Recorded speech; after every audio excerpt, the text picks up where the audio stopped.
Alrighty guys, what's up and welcome back to the channel. We have some more Victory at Sea for you today. So recently we covered the submarine rules and tried to explain those in detail for you guys. So today we're going to take a look at these special submarine scenarios that the game also gives us. But before we get into that guys, head over there and smash that like and subscribe button and drop us a comment too if you've played these and let us know what you think your experience has been so far.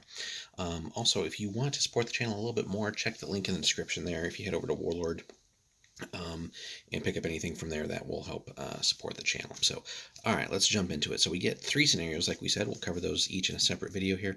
The first one is called Ambush. So, and again, laid out in that grid pattern that we talked about that you need to use when you do employ subs. So, as it says here, while subs didn't really participate in fleet actions, they would still be placed in areas where enemy fleets were known to operate, just for targets of opportunity and things like that.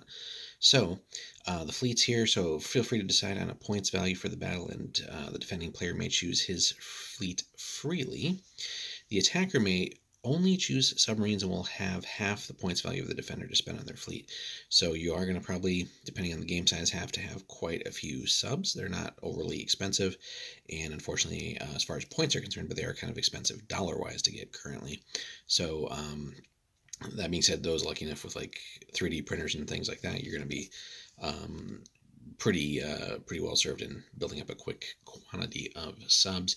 But if you're still buying the Warlord sets, basically you're getting I think it's like 3 at a time. So and some mortar torpedo boats, which are cool too. But that is certainly going to run you a little bit of money.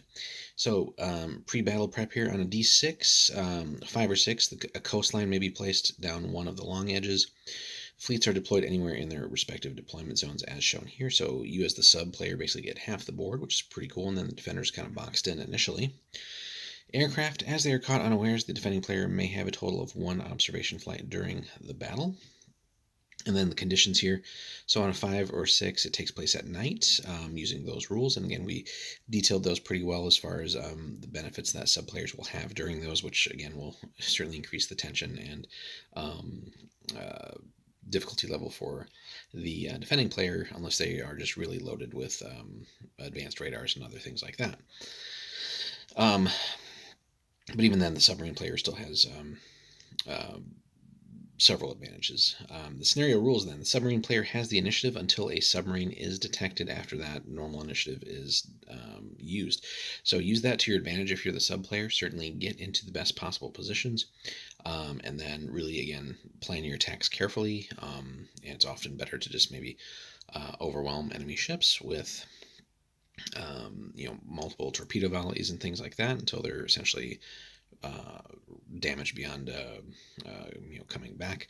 And key thing there is you might either gang up on the enemy ships that are going to be great at detecting you, or just eliminate those that also have maybe the best countermeasures against you. So the game length is essentially until one fleet has sunk or withdrawn, so it's going to be a pretty bloody battle. That being said, as we've discussed, subs really can't take much damage. So if you do get unlucky and are consistently getting spotted and hits coming in, you will start dropping subs pretty quickly. None of them really have that many hull points. But on the other hand, you can certainly start racking up damage with torpedoes if they connect home.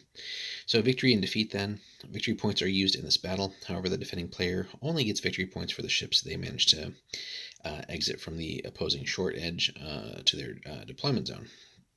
They will get full points worth of any ship that exits from the opposite shore table unless it's crippled, in which case they will receive half its point value. The attacking player scored as normal. So basically you as the attacker are just there to drop enemy ships as much as possible. Defender, you're basically trying to get off the board as well. So pretty fun scenario. And again, lets one player focus on the subs, and then the other player has to defend against that. And again, could also happen at night, which will really make for an interesting scenario.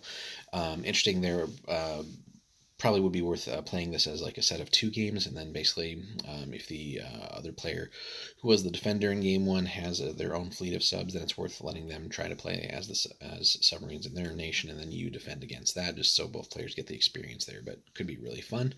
So that is the first scenario, guys. Ambush. Let us know if you've played that and what your experience has been so far. Hit us up in the comments there. Be happy to talk to you guys. Thanks so much again for hanging out with us. We'll be getting into the next scenario, Convoy, in the next video, so stay tuned for that.